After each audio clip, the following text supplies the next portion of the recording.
Okay, everybody. I apologize. I will take all of the blame for us being 15 minutes late because technically I was streaming to the wrong place. So I apologize.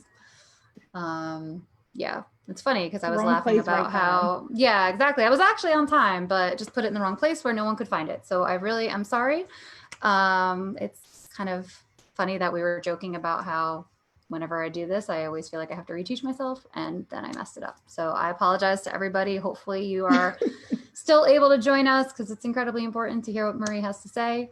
I'm going to ask her to start by introducing herself and the office that she's running for, and the platform that she's running on, and why she wants that seat. Yes. Hey, everybody. So we're here now. I hope you're still with us.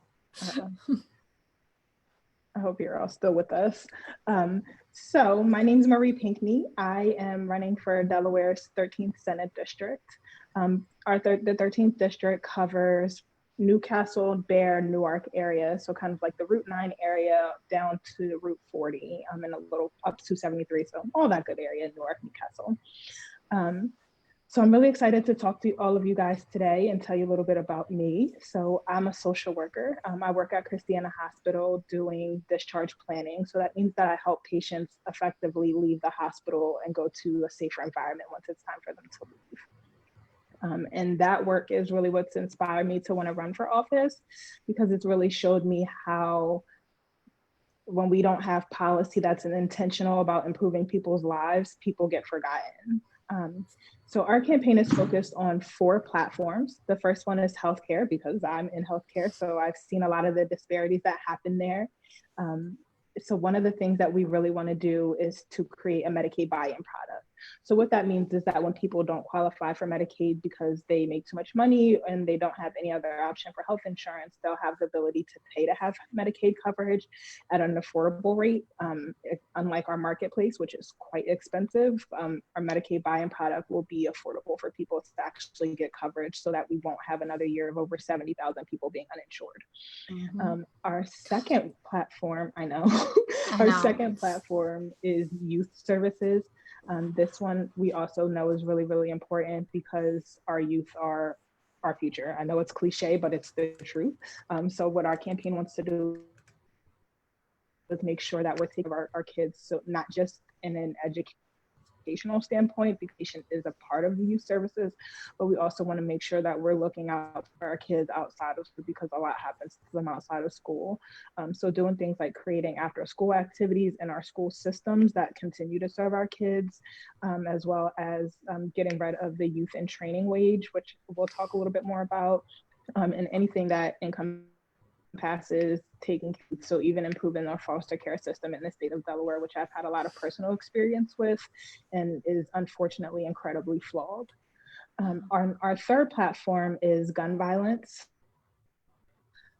This one was an important one to our campaign and a lot of the people that we've been talking to throughout our campaign, because we live in a state where we can't really go a week without news headlines of another shooting.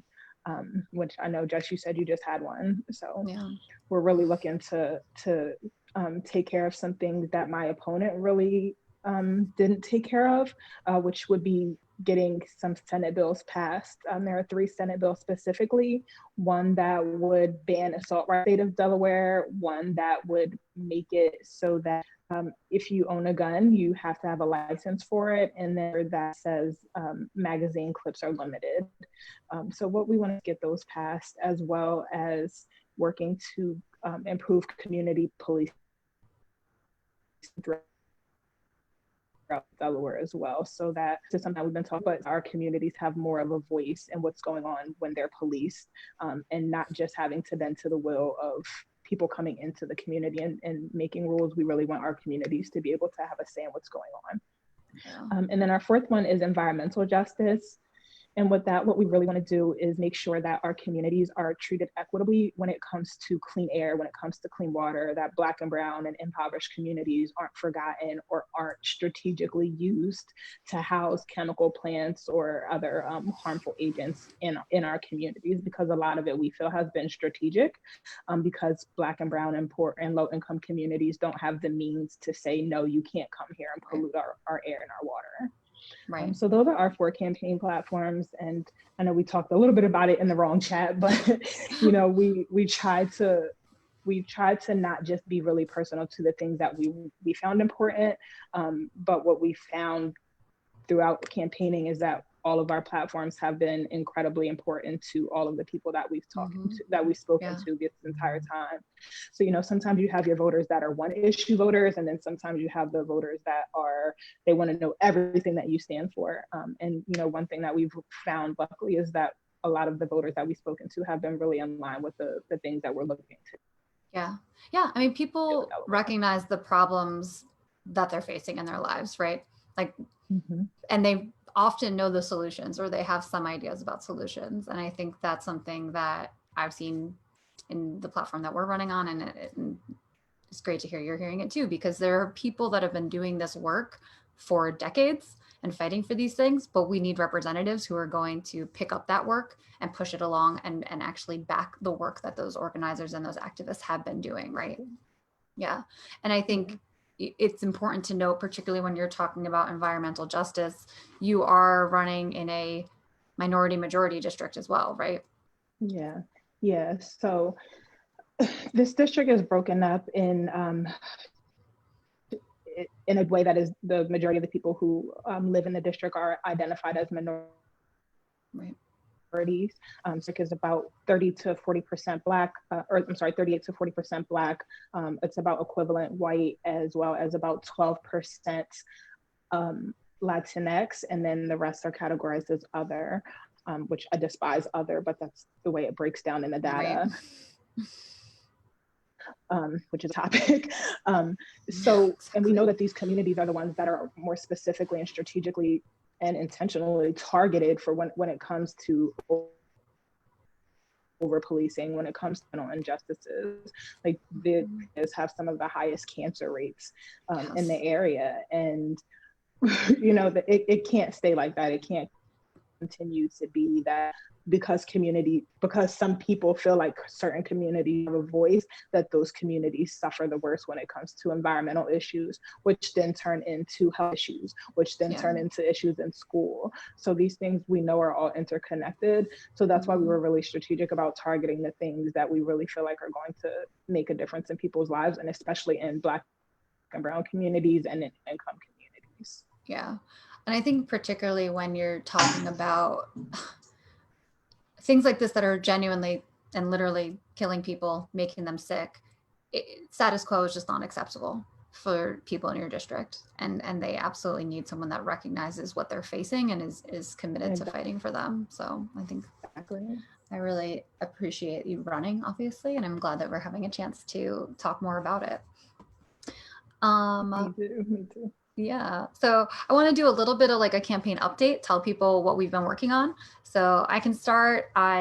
Over this past weekend, attended a rally, a Justice for Jeremy McDowell rally and protest march. Jeremy McDowell was killed by Wilmington police officers almost 5 years ago, and his family has still not seen justice. The previous Attorney General essentially said that the officers were justified in their shooting of him, but that has been contradicted by videos and witness accounts, and they are looking for an investigation to be reopened. Another thing that I did day after that was attend the Vigil for Black Lives, which, it's one point that was made there that was so important, is that there are actions that are continuing to happen to fight in the movement for Black lives every single week in the state of Delaware. And I think that has been a real change from a lot of what we've seen previously. This has been a sustained movement for change, and people are still demanding change, and they're still showing up for it. And I think that is incredibly inspiring, and it feels like we can't let this moment pass us by. So I'm continuing to be very grateful that people are putting on these events and organizing them effectively, getting people out. And I'm so happy to continue attending them and fighting for the things that we need and the change that we need.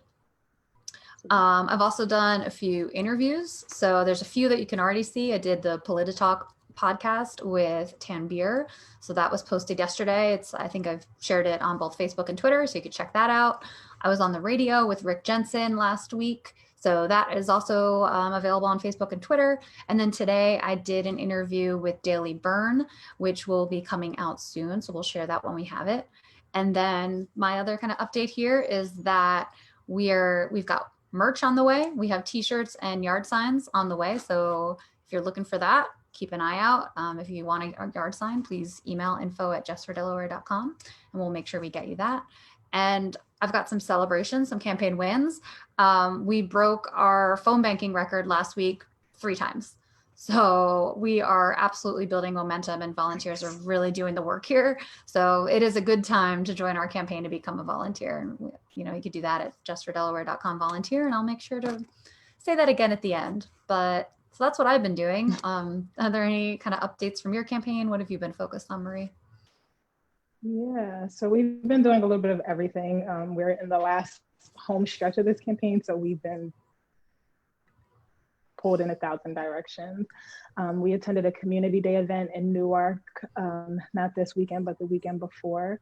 And that was awesome. We met some great community leaders there. We also had a chance to go to the Delaware African Coalition meeting over this past weekend, which was really great to get to see what the African community has going on. And they've got some really exciting work that they're doing like internationally. That was really great. We've been at the rallies as well. And I definitely agree with what you're saying. The excitement that, comes out of seeing people who are stepping into the power that they have is really, really encouraging to me. It's so amazing to see people realize that they really do have not just the right, but also the responsibility to demand more from our government and from our elected officials. It's really, really heartwarming. And, just like you said, like it's been so many years since Jeremy McDowell's killing, and this is what it took to make something happen. And I hope that, that it continues on this way and that people really do realize that we have the collective right and responsibility to hold public officers and public servants of any accord responsible. Yes, absolutely. We've also got merch. Yes, yeah. We've also got merch. We just got some really cool Black t-shirts, and I know I love the merch. We got. I saw that t-shirt. I love them. Yeah, I was like, we're not gonna do white t-shirts. That's boring. So that was exciting. So we got those, and we just got yard signs as well. So if anybody's looking for yard signs, we can totally drop some of those off to you. And those are some of the biggest things. I also did an interview that should be coming out in the next week or so with a project called the We Are Now project. We Are Next project. It's a really young curator who's putting this together, and he is really moved and excited to talk about progressive candidates. He was talking to me just about the excitement and the hope that he feels from so many young and progressive candidates who have gotten tired of status quo and who are just kind of ready to do something now.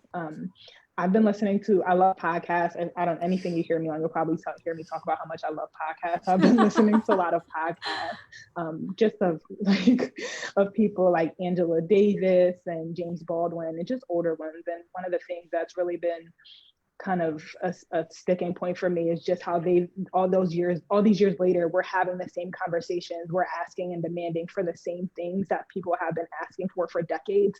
So what I really liked about this project is that this is highlighting that we're not going to continue to wait decades. We're not going to continue to accept that we need change right now. So I'm really excited to be able to share this interview when it comes out.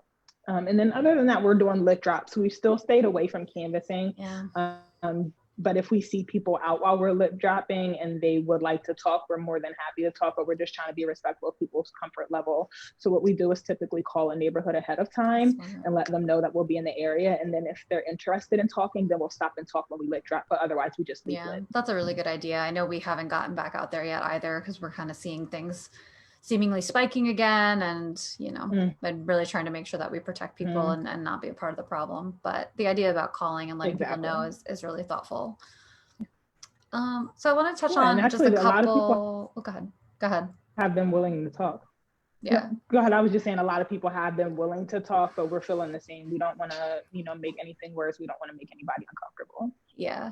Yeah. And I heard that from a couple other candidates too, that they kind of walked to neighborhoods and people were willing to have conversations, with masks on and distant. But I think people are, it's a good time to talk to people, because I think, as we've said, status quo is clearly failing us. And a lot of people are people who maybe didn't even think that before are seeing it really plainly and clearly now.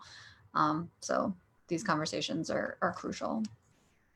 We were kind of talking about, the rallies and the protests that we see. And I wanted to touch on a couple current topic things that have come out in the past week or so.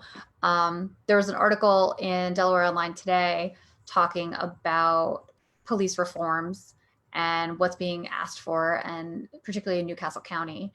And I wanted to comment on it because I think, this is obviously still the incredibly important topic of the moment. But I think some of the things that were said in that article were a little disappointing, because the president of the Fraternal Order Police made comments that pushing for police reforms are bad because they are legitimizing the idea that police are bad and all police are bad. And I think what kind of made me bristle at that is that it's making this an individual conversation rather than a structural and a systemic conversation, right? I think that is the thing that we have to constantly remind people of. This is not about any one individual. This is about that we have a system that is systemically over policing and harming Black lives and brown lives. And it's that we need to make sure that we are changing that system, because it is allowing white supremacy to continue. It's allowing wealth inequality to continue, and it's being used against certain groups of people to hold them back. Exactly. Yeah. I completely agree with that. And I checked out the article too. And one of the things that kind of really stuck out to me is just what I said before. This article is talking about Newcastle County Council's introduction of banning chokeholds, a police duty to intervene. And again, these are low-hanging fruit. These are things that people have been asking for decades. And if we're still getting pushback about these kind of things, there are so many more greater things that we need to really be able to address. And that, that is where the focus should be. By saying that we are legitimizing fear of the police by asking for reform is basically saying we shouldn't ask for reform. Right. Asking for reform is not legitimizing police violence. Videos of police violence legitimizes police violence, and producing policy is reacting to that to keep people safe, which is what we're supposed to do. We can't talk about an inability to hold police officers accountable and pretend that these issues don't happen here when we just talked about Jeremy McDowell. It happens here. We can't talk about this when we saw nine young girls be arrested at school. So we can't say that us asking for legislation is legitimizing a problem that is legit. It's a legit problem and it exists. I know we attended the school board meeting, and one of school board meetings, and one of the common themes for people who are against the removal of SROs was student resource officers, was this idea that some of the schools in the districts have really good student resource officers. And I don't think that's in question, right? We're not saying that there aren't great police officers out there. I know people who are police officers. I know people who are married to police officers, and we know that there are good ones out there.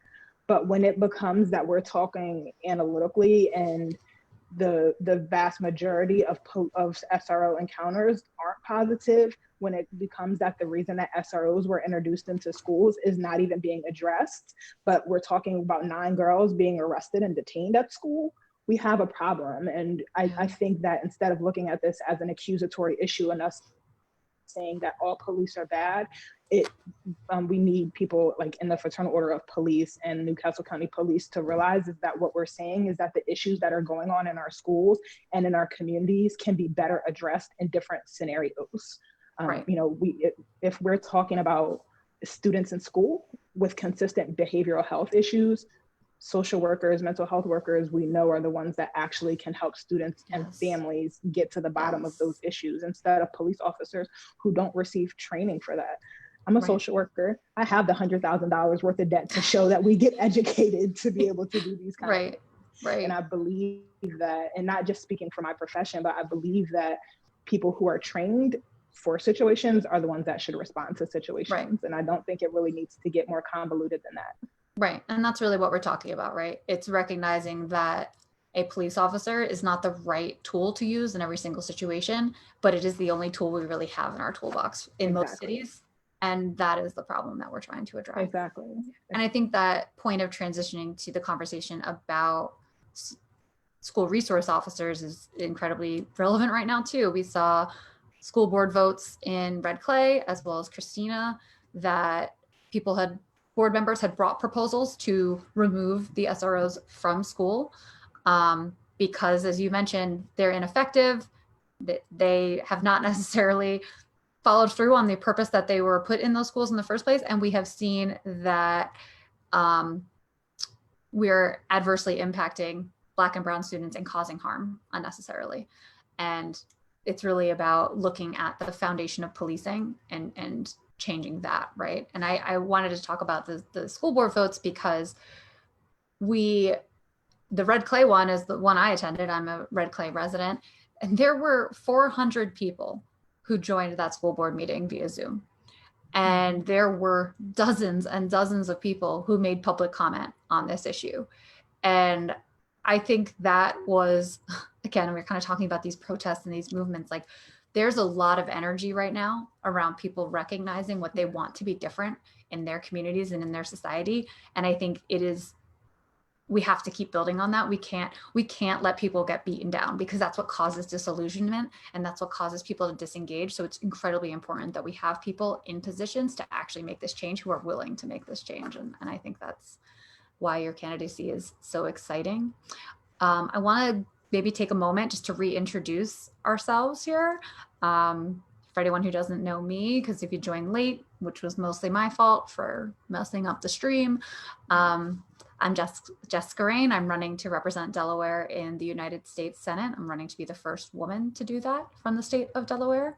But you probably know me if you're on my Facebook here, but I want to make sure Marie has a chance to just introduce herself again and say what office she's running for here in our state. Yeah. Hi, everyone. Thank you so much for joining us. So my name is Marie Pinkney. I'm running for Delaware's 13th State Senate District, which is parts of Newcastle, Newark, and Bear, mostly the 19702, 19720 zip codes.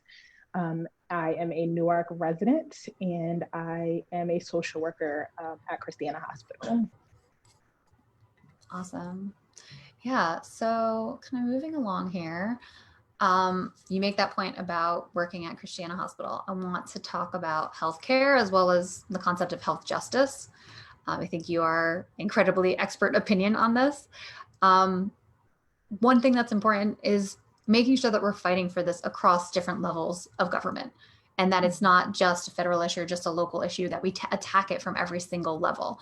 So, you've mentioned that your work as a social worker is a big driver of why you're running. Can you talk a little bit about what you are fighting for because of that experience and what you think we can do to deliver health justice at a state level? Yeah, that's a really good question. So absolutely, the work that I do in healthcare, but also across all of the areas of social work that I've worked are what got me here today. But I've seen in healthcare some really, really just kind of despairing inadequacies in healthcare that really made me feel like we need to do some work. One of the biggest problems that I run into with trying to help patients that I work with is a lack of insurance. If you don't, what can you afford in healthcare? Not much. So yeah, one of the things that we want to do is buy-in power. 700,000 people in there, and we want to be able to change that. So a Medicaid buy-in program gives people who don't qualify for Medicaid because they make much money, don't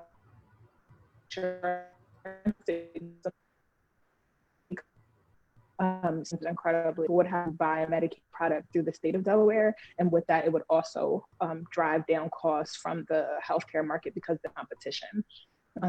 In the work that I do, one of the things that I noticed, I had a patient who injury, you don't for injury, you need really extensive rehab. And that's after a really expensive hospitalization.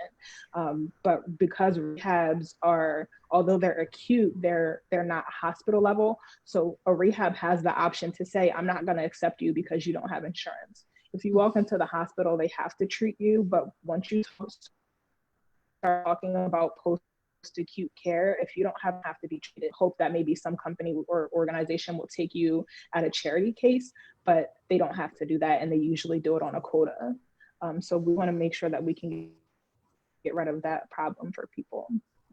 Another one that's really important to us is eradicating disparities in maternal mortality. We really want to drive down the numbers of women who lose their lives or lose their children during childbirth, especially for Black women who are 2 to 3 times more likely to die in childbirth.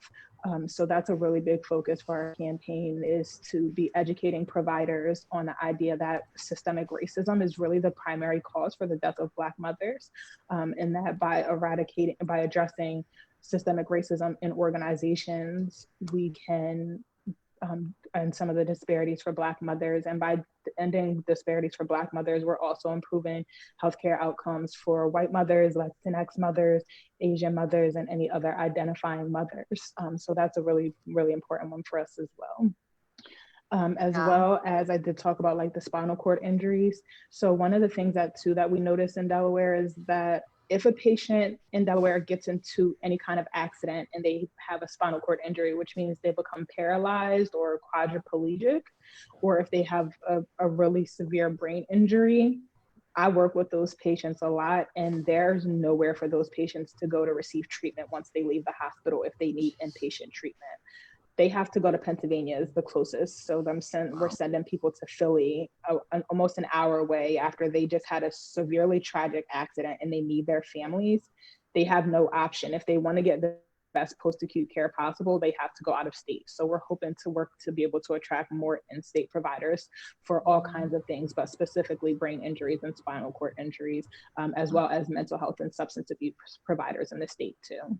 Yeah, that's something I just want to add on to, because I think that's something I try to talk about when I'm talking about healthcare from a federal level too, of it can't, yes, I'm fighting for Medicare for all, but it doesn't end there, because we require investments in our medical infrastructure in so many places. And I think Delaware is a really great example of that. Like that example you just said, I know that downstate, there's a lot of issues with getting primary care in particular. So it has to not just be ensuring that everyone can go to the doctor and not be fearful of a bill following up and ruining their lives later. But it also has to be that they can actually get to a doctor who serves their needs. And because we have relied on this for-profit system, if there's not a density of people, or if there's not a vision of being able to make money on these patients, then the centers don't get built. And that is, I think, a really integral change we have to make sure that we improve people's outcomes.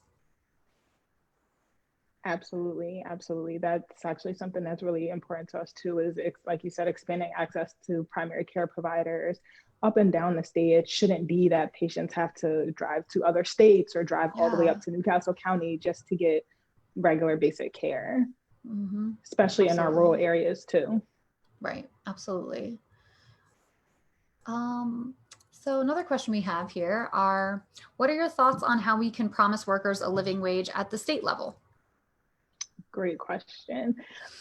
So one of the things that we want to do, like I said, I'm sorry, my dog is outside acting very silly right now.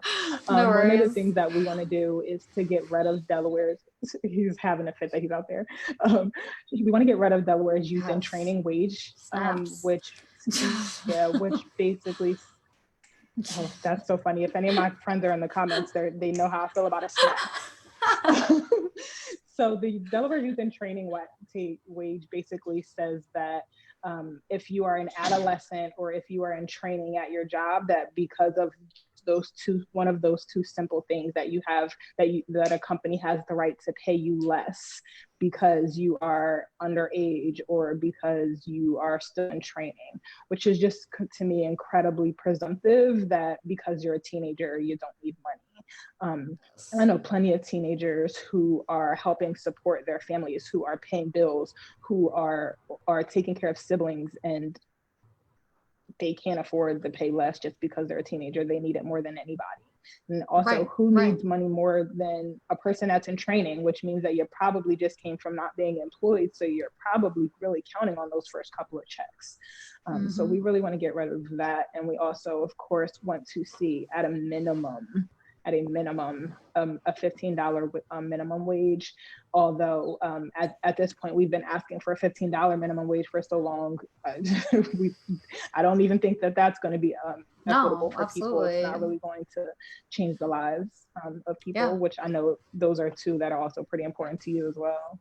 Yeah. And I think that point you're making about 15, it's like, we're committed to this fight for 15, but everyone has dragged their feet for so long that it's not enough. I mean, there's not places in the country where you can survive on $15 an hour.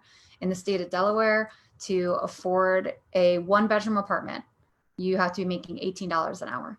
So our minimum wage is basically half that. So we know that we are forcing workers into situations where they can't afford housing, where they can't afford to feed themselves. And we see it, and I'm sure you've seen it canvassing and talking to people too. Like, I encountered so many conversations where the thing that people wanted to talk about the most was the fact that they are working 2 and 3 jobs and still falling behind.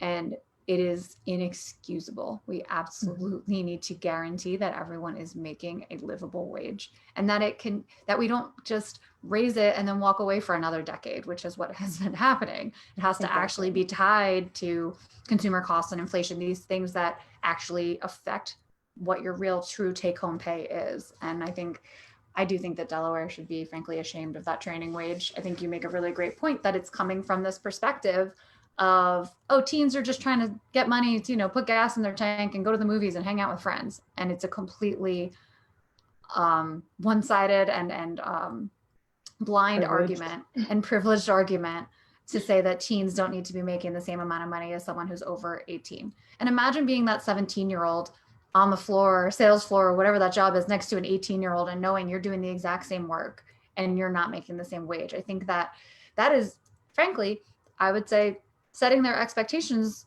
incorrectly for the rest of their life. Like, we're creating inequity in pay based on nothing other than your birthday. And I think that is not what we should be, that's not how we should be treating workers. And I think our state absolutely needs to change it. I think too, right? Like, it comes back to everything else that we've been saying, is that we've been asking for solutions to these problems for so long that now the solutions that we're asking for are no longer relevant. Like, this is why we need to continue to see progressive candidates, so that we know that we have people in office who are going to continue to keep in touch with their communities to know how to continue to fix problems. I think that you run into an issue when you have legislators who are not in tune with their districts and aren't paying attention to the needs of their districts, to understand that teenagers do not need to be making any less just because they're a teenager, or to understand that minimum wage does not even afford one person the ability to house themselves. But then we complain about the issues of housing. Well, if you fix one issue, then we continue to teeter and improve other issues. But if we're not even doing the bare minimum of what communities are asking for, we're never going to eradicate the overall issues. Right. And they are the point that, I mean, this comes up so often, how interconnected these things are, right? Like housing is interconnected with wages, is interconnected with health, is interconnected with education. Like we can't work on none of these problems, obviously, because people's lives need to be improved. But there is a benefit of the fact that once we start working on at least one of them, we will see impacts. Like I talk a lot about the intersection of particularly housing and jobs and people who are dealing with like addiction or like that's some sort of other instability or mental health issue.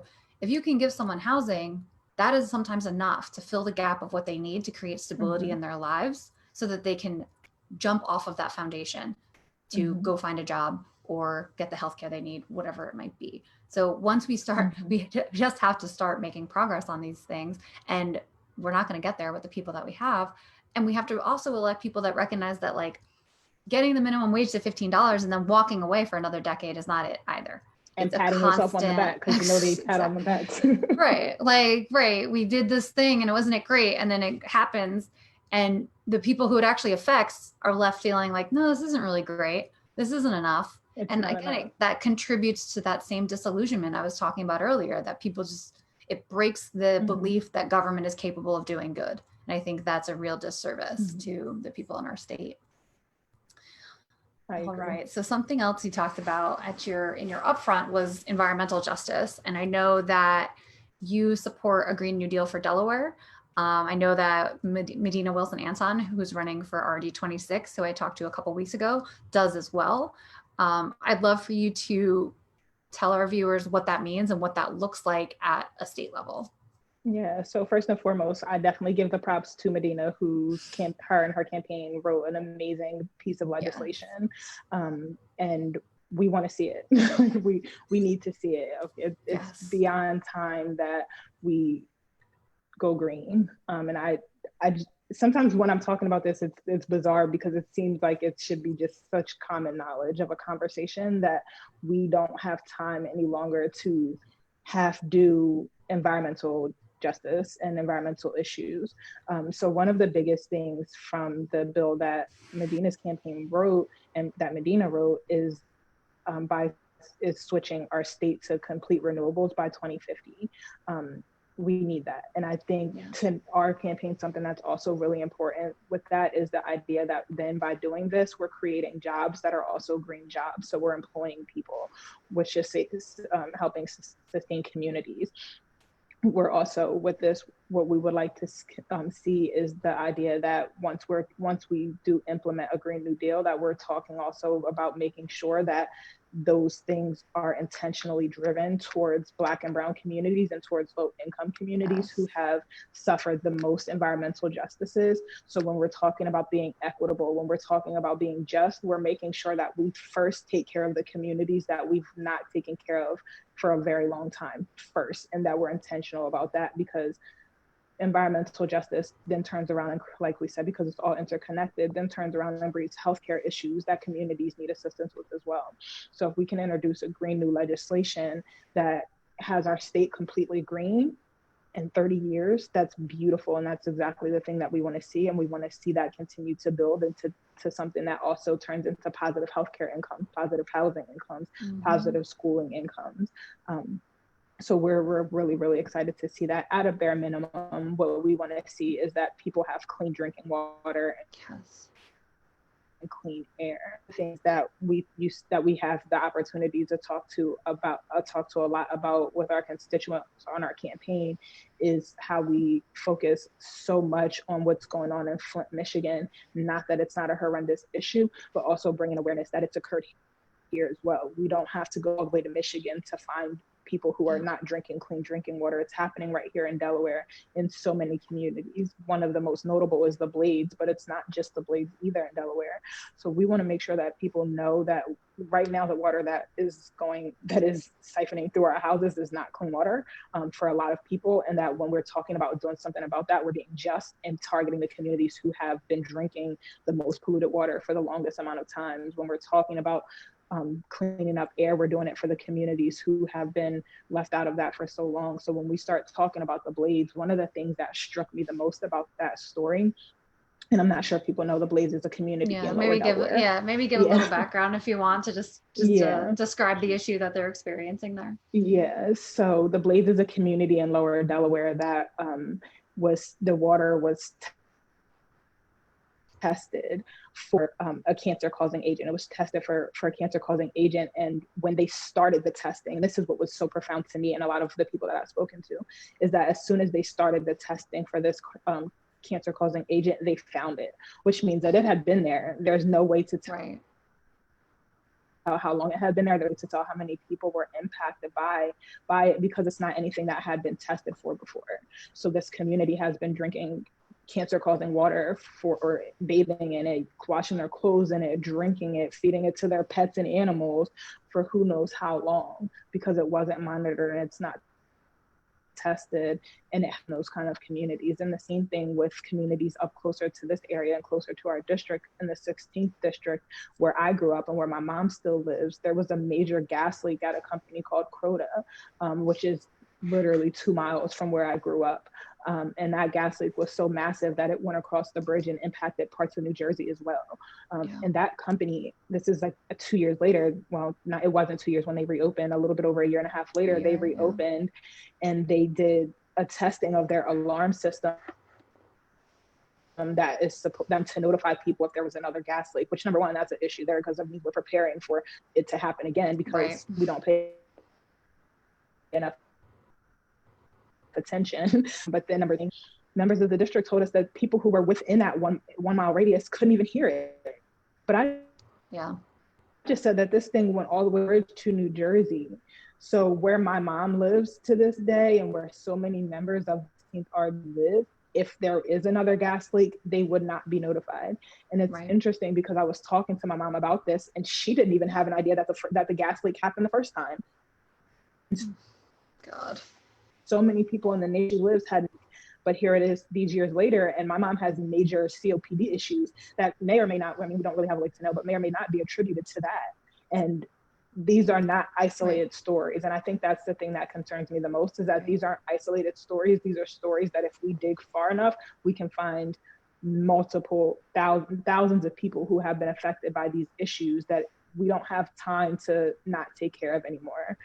So when we talk about a Green New Deal, we are 100% in support of Medina's campaign, and we're even more committed to the idea of equity and environmental justice. Yeah, and I think that part is particularly important when we're talking about the fact that that Croda plant is in a neighborhood and around neighborhoods that are predominantly Black and brown, right? Like, and it's always predominantly Black and brown neighborhoods that are trying to fight off these companies from coming in. And there has been historic effects and historic oppression of these communities. And we have seen it. To your point, they have higher cancer rates, that there are larger amounts of brownfields that their homes are literally built on. And we are seeing higher asthma rates for kids in particular. So we know that we're seeing these effects. And we know for a state like Delaware, climate change, frankly, is already here. We see the effects of it happening, and it will only make those issues, those breathing issues, those water issues, those land issues worse. So we really can't afford as a state to address this issue with anything but dramatic scale. And these small tweaks, the idea of carbon taxes or getting to renewable energy, a generation from now, that won't cut it. We will have lost lives. We're on track to lose additional farmland in our state, downstate. The beaches are flooding out not even when it's storming, just when large, high tides come in, we're losing roads and dunes. And we see that we're going to potentially actually have the port of Wilmington become inundated with seawater, which is a huge economic center for our state and a huge provider of jobs to Black and brown people in our state. So we can't afford to not address this as a state. And whenever someone pushes back on the concept of a Green New Deal, or saying it'll cost too much, or saying that it's just too much, I really bristle at that, because we are talking about catastrophe scale, and we're talking about people's lives and livelihoods, and we're talking about it will cost us billions and billions and trillions of dollars to not act. Exactly. Like, when you look at the amount of money that we spend cleaning up these now superstorms that are happening multiple times a year, that's money that we could be investing. But instead, we're using it in a reactive way to clean up after the fact. So I don't understand why we wouldn't want to lead on this issue, why we wouldn't want to take advantage of the opportunity to face this problem and solve it, rather than letting people suffer, letting people die. You're talking about water. I mean, we will lose fresh water in our state. It is already happening. That's what's happening to our farms. Salt water is infringing. We'll have to become an importer of water in our state. Like, these are the levels of seriousness. We will have something like over 2 months of extreme heat days. Like, this is what we know will happen. So we don't have time. We can't wait for people to figure out that this is what's coming. We absolutely need people who see this issue with the scale that it demands, and respond with the scale that will actually combat it.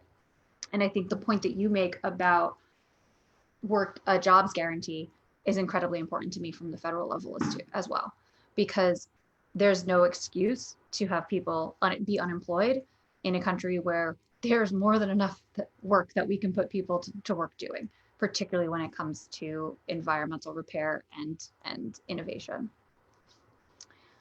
All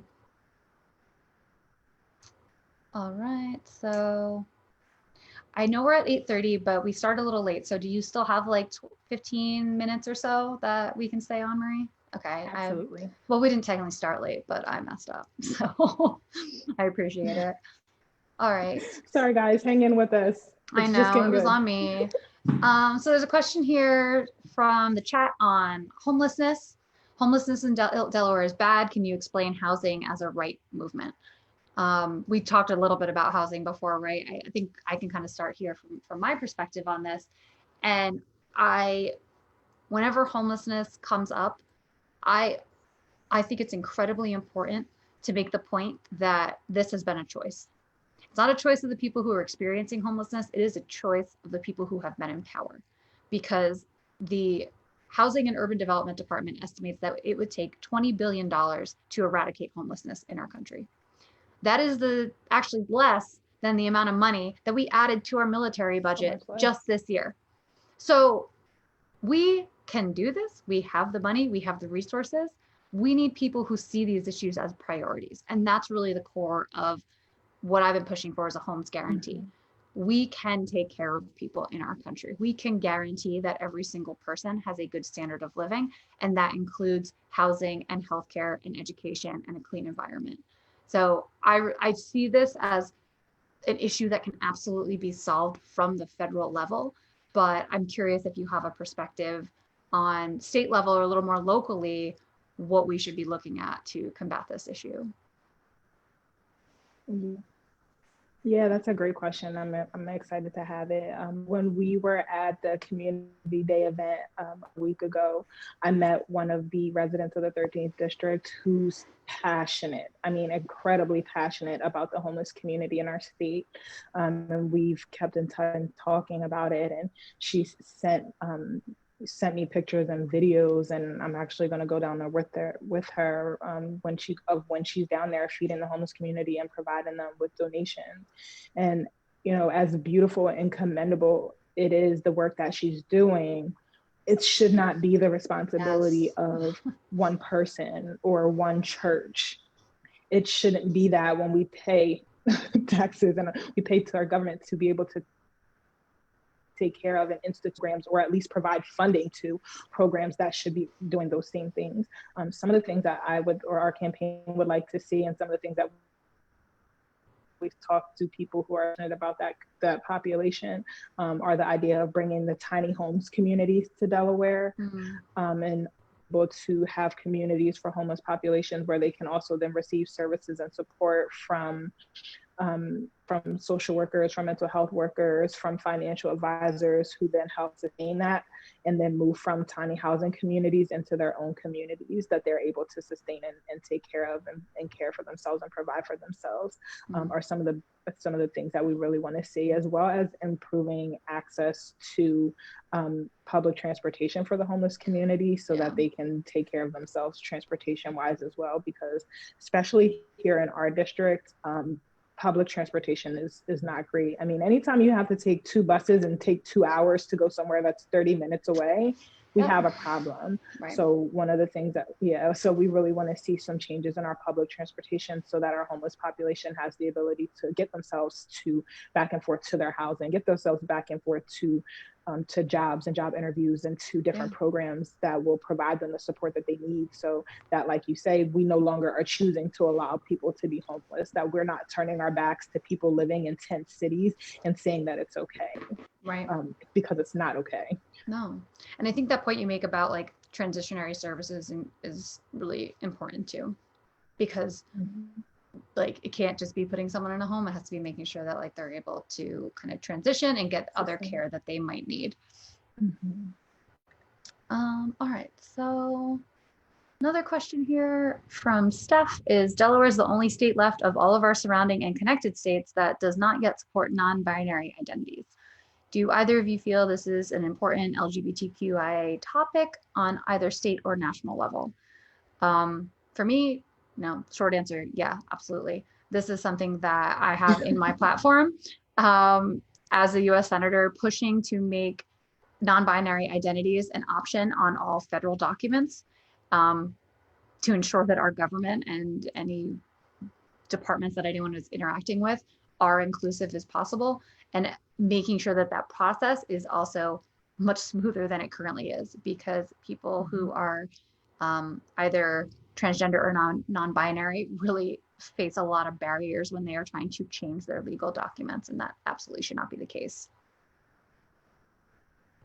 Absolutely. And I mean, as a member of the LGBTQIA, there's so many letters, community, I absolutely am in support of every and anything that is supportive of the LGBTQ community. One of the things that I didn't get to mention, when we're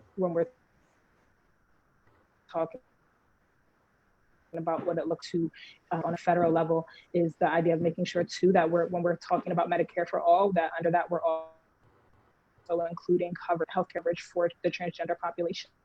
Yes. And for the non-binary population to be able to have the things that they need covered. So yes, we absolutely need to be able to recognize gender identities or lack thereof on documentation. And again, when we're talking about things that are low-hanging fruit that we should have been doing. So we absolutely want that, and we want to take that a step further, and we want to see coverage and protections for that community, our community. Yes, absolutely. Absolutely. Completely agree. And I think it's important to always talk about how this fight didn't end with marriage equality. Like there's still the ability to discriminate in housing and in other federal programs. And that has to change at a federal level. Absolutely. All right. So Josie asks, oh, hi, Josie.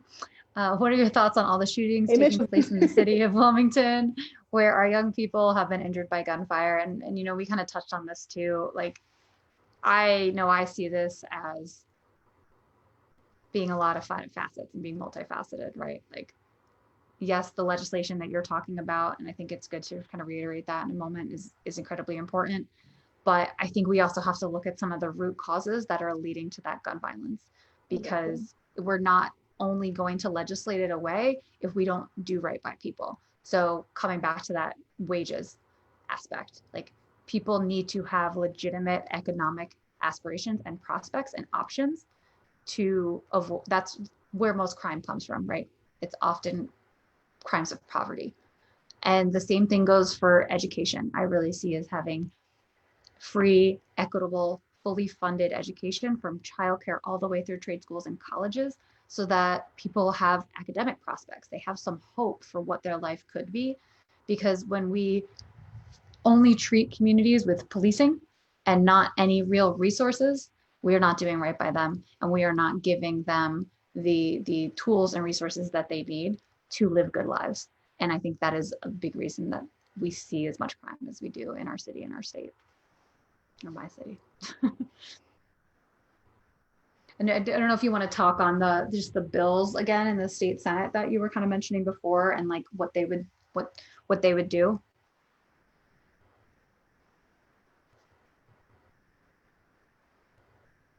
Nope, did I lose you?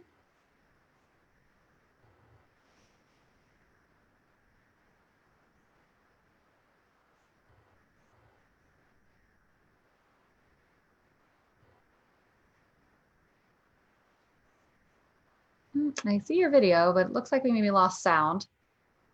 Yeah, I can't hear you. Hmm.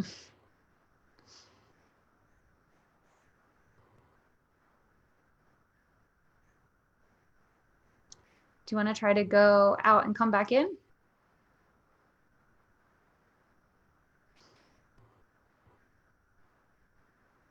Sorry, everybody. Want to make sure that we give Marie a chance to weigh in here, but can't hear her right now.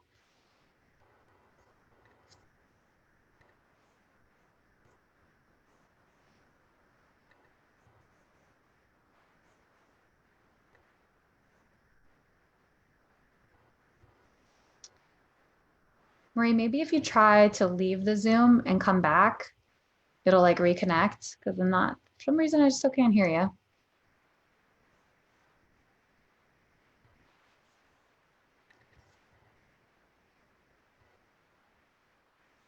I want to hit a couple other questions. So Linda asked, or she said, I'm a senior, I live on Social Security. I'm scared this administration will take it away. I completely understand that. I mean, I really believe that's an integral part of what I'm running on from a federal level. I talk about ensuring that we guarantee living wages for everyone for life. That we are saying, yes, your minimum wage needs to be at least $15 an hour, but we need to also expand Social Security and protect it. Anything you hear about Social Security being in trouble, these are conservative and Republican talking points that are actually incorrect. The program is strongly funded for a generation. And what you hear instead are people who want to cut it and take it away using scare tactics to do that. And what we can simply do instead to even increase the benefits that we're able to give people is to scrap the cap that exists on Social Security. So if you make over $130,000 right now, you stop contributing to Social Security.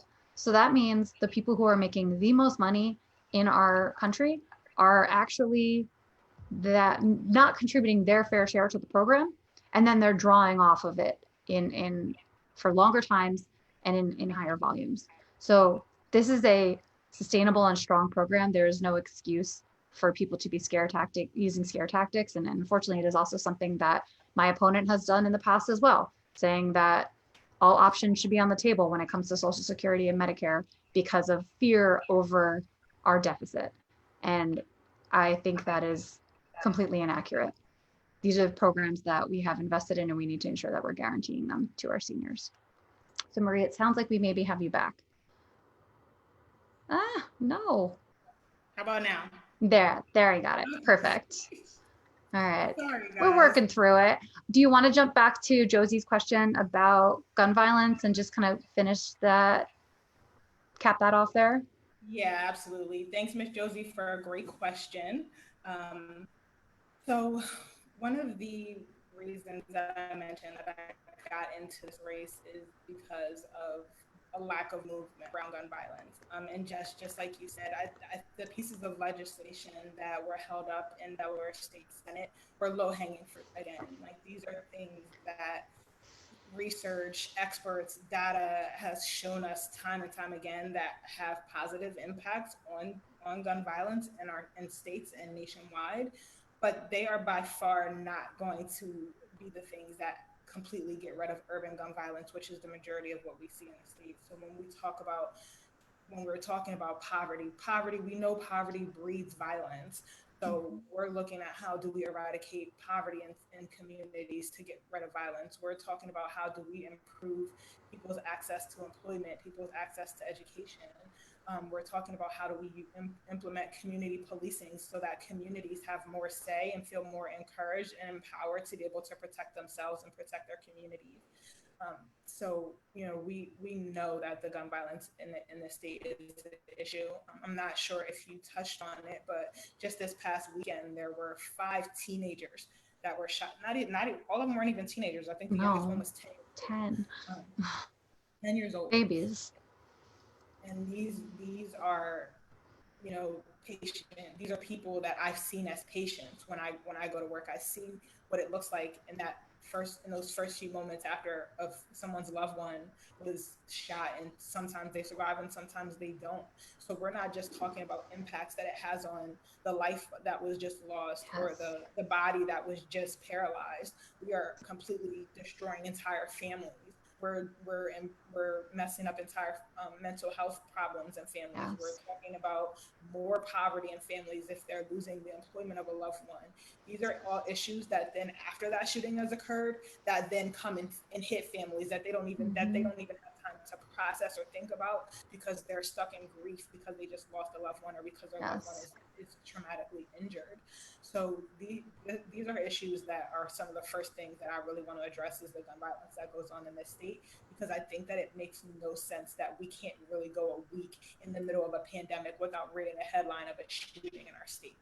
It's past time. And this legislation that was held up in the state Senate, unfortunately by my opponent, is a baby step. It's kind of something that we need to check off so that we can get on to move forward. Right. Yeah, and I think you make a really good point about calling out how poverty leads to violence. And I think what I would even add there is that it's violence to deny people healthcare, to deny them a clean environment. This is state-sanctioned violence that we have had built into our way of life for generations. And we have to recognize that and undo that harm as well.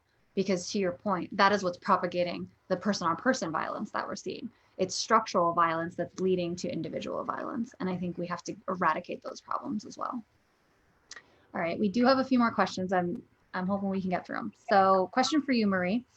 What are your views on schools opening amidst this pandemic? From Cheryl. I miss Cheryl. Cheryl's one of our campaign volunteers. Oh, lovely. So, and she's also a member of the district. So I know that she is definitely concerned about what this looks like for Christina School District and her family that she has in our district as well. I don't think that we are prepared for our kids to be going back to school. I saw, it was a meme, but it was a very serious one that really said, like, if we have to have the conversation of whether or not kids should go back to school over Zoom, it might not be time for kids to go back to school. Yeah, exactly.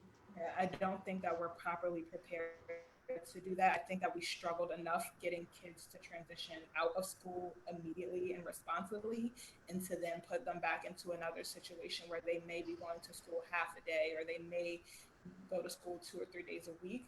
It does not do anything to drive our numbers down. It does not do anything to provide assistance to the families who are then going to have to figure out how to work another schedule that is going to be inconsistent. I think that we've already gotten to the point where our kids are out of school. I think that what we need to do until we know that our numbers are not steadily climbing up is that we continue to invest in the online schooling that we've been doing, and that we make sure that now this time around we're not forgetting kids, and that kids don't fall through the system, fall through the cracks of that system while they're out of school. I think that we continue to work to improve that until we can safely say that it's okay for our kids to be back at school instead of putting them at risk. Yeah. I saw a teacher making a comment about how, she's in her 20s and she feels like if she's going to be put back into her classroom, she wants to get a will in place. like teachers are and people who are working in schools are fearful about this. And I think we're using this take that kids aren't really suffering from it and saying, so they're fine in schools. However, we're failing to realize that everyone else in that school is an adult, and many of them might be compromised in some way or high risk in some way. And you are completely disregarding that. It's yet another way where we're seeing workers being treated as expendable and not taking their well-being into consideration. And I think that's really what's frustrating about this conversation right now. You know, we closed school with thousands of cases, and now we have millions of cases, and we're reopening them, and we clearly don't have testing in place to do that accurately or treatment in place to do that effectively. I think it speaks to the bigger issue of how reactionary we are to things. Instead of investing in things up front, there's no reason that kids shouldn't be able to have equipment in their homes. There's no reason that kids should have to drive to parking lots to utilize internet access. These are that people have been talking about and asking for so long, but because we've been so stagnant, now we have to react to all of these things, and now we're putting people's lives at risk because we've been reactionary for so long. Yeah, absolutely. And I think it's the effects of what, we call austerity, where we say we don't want to invest in things, we don't have the money to do this, and yet now we see what happens as soon as something hits us hard, we are not positioned to handle it. And it's exactly what you're talking about. It's our failure to actually invest in ourselves and the things that make our country and our state better when we don't need to, so that we have it when we need it. Because when you try to do it now, you are in a state, like particularly when we're talking about state level budgets, your tax revenues are going to shrink because people are now out of work. And you're going to that's not the moment to invest. You do it when you don't need it, so that you're prepared for when it comes. And that is, I think, a good lesson to learn from this. And hopefully we can get some change and get people to recognize that we need to invest in ourselves. I think this is another great place where, how do we not have universal childcare? Because you're right. Like, if we're going to put kids back in school on a not set schedule or rotating schedule, how is someone going to work their work schedule around that? Like, these are all, again, these interlocking problems that we have to address. All right, 2 more that I want to hit, and then I'll let you go. Harlan asks, do you believe the plan to give Amazon $4.5 million to base a warehouse here will benefit the people of the state? I think that's a really interesting question. I think that we are supposed to believe that it will benefit the people of the state, but I think that there were also other opportunities that we could have allocated that funding to. I think the idea of being able to provide jobs, again, it sounds good, but inequities in that we've seen that it's not as impactful as we would like it to be. And with millions of dollars, there are many, many other things that we could have taken care of first that I think would have been more of a help to the people of our state. Yeah, I mean, I kind of have 2 takes on this, and they're aligned, but different parts of it. That is about half of what the Christina School District had to go and put a referendum up to get from their families in their district. So we send our schools begging for funding, and we give multi-billion-dollar corporations millions of dollars. So that, to me, is in having incorrect priorities and prioritizing the wrong things. And the other piece that I really see from this is that we have seen that when you actually give money to people directly, it does a whole lot more than trying to funnel it through a corporation or some other program. I mean, we can see that right now. Like, when we actually saw poverty levels decrease in our country through April because of the additional unemployment assistance that we gave people. People literally making more money on unemployment because their wages were so low, and we finally made the decision to actually give direct payments to people. So that is what I think we should be thinking about, is how do you actually directly put money in the hands of people who will spend it locally, who are particularly working class and lower income people will spend it. It won't just go into savings, who will pay taxes with it. Like, these are the programs that we actually need to create. Amazon does not need $4.5 million from us. All right, so last question here from Michael. Mental health care is really a problem. Would either of you propose to change legislation where the individual over 25 years old, mentally ill, and take away their option to accept medication for the good of the public and themselves?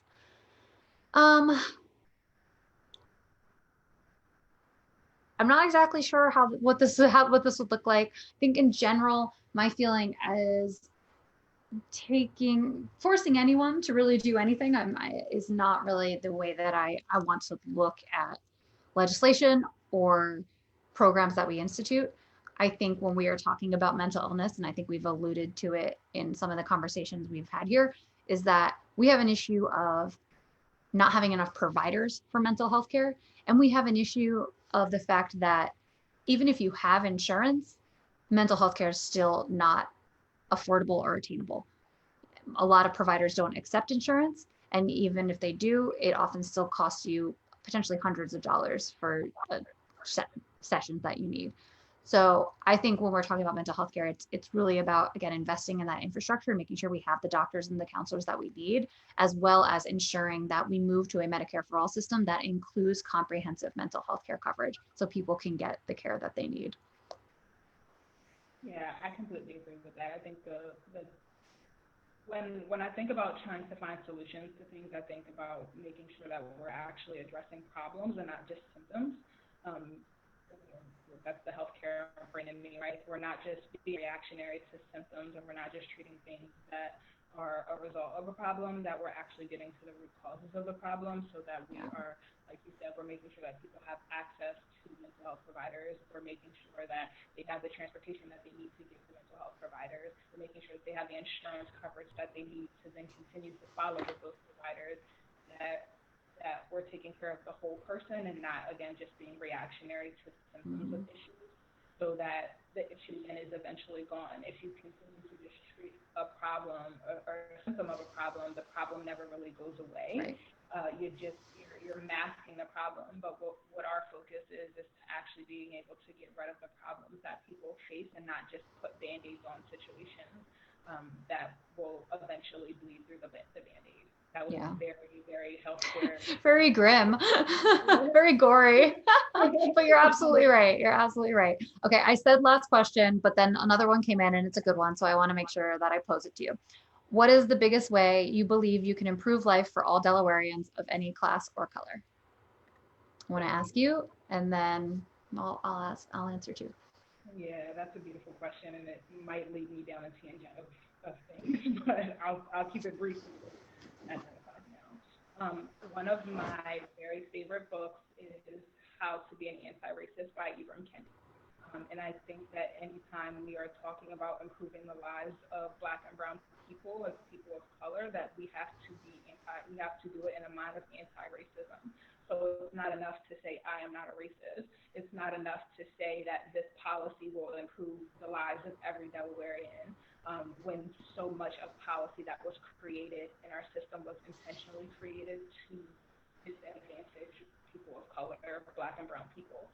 So I think from my standpoint, from the standpoint of our campaign, the answer to that question is by being intentional, is by saying that when we're producing policy that not only keeps people of color in mind, but keeps the disadvantages and the intentionality behind those disadvantages in mind and first and foremost as well. So when we're talking about doing things like removing school resource officers from school, we're doing that with the idea in mind that Black and brown students are disproportionately represented in the school-to-prison pipeline, and that by removing student resource officers from schools, we're removing a big part of what leads that to happen. So when we're talking about schools that have SROs in them, those schools are much more likely to be the ones that have higher rates of students who then get detained and arrested, or who then get sent to like IOP programs, which are helpful programs, but that usually comes as a result of those students being arrested or being put into some kind of court system.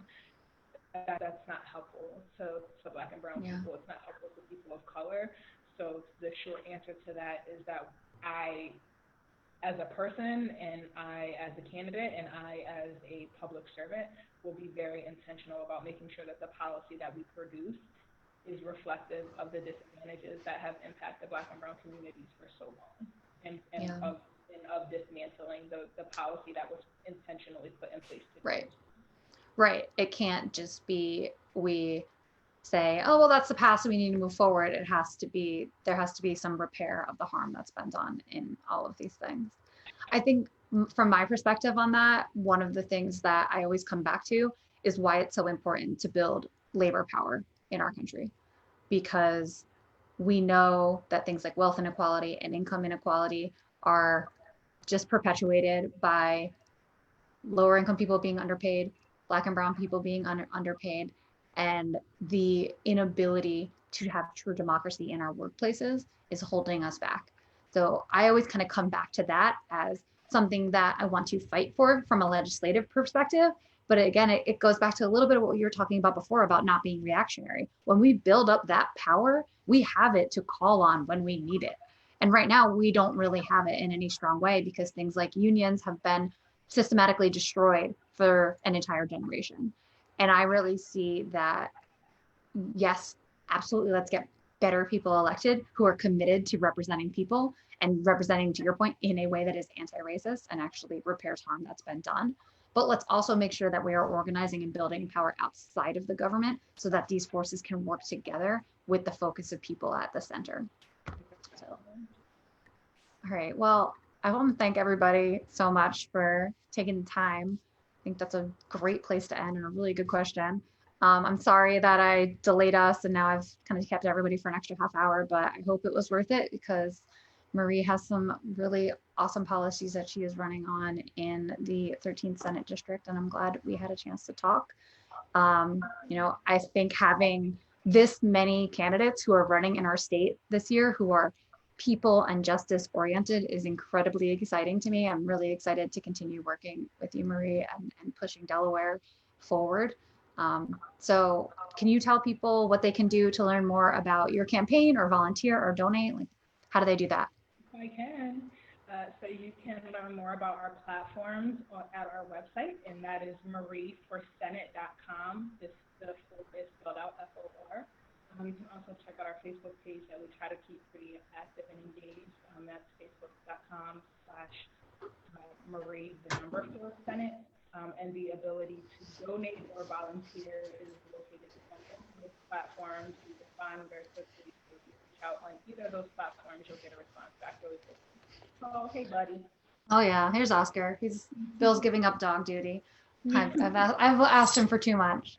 Yeah, that's awesome. So yeah, marieforsenate.com to join Marie in her fight. I hope we have a chance to do this again. We have 2 months until our primary elections on September 15th.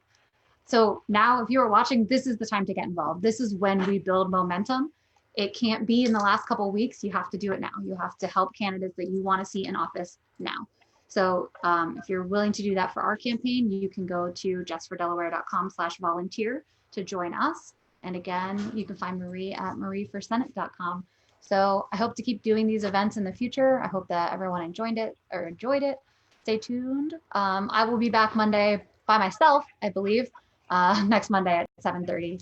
Marie, thank you so much and good luck. And I'm sure we will continue working together. Yes, thanks for having us, Jess. This was awesome, and we look forward to doing it again.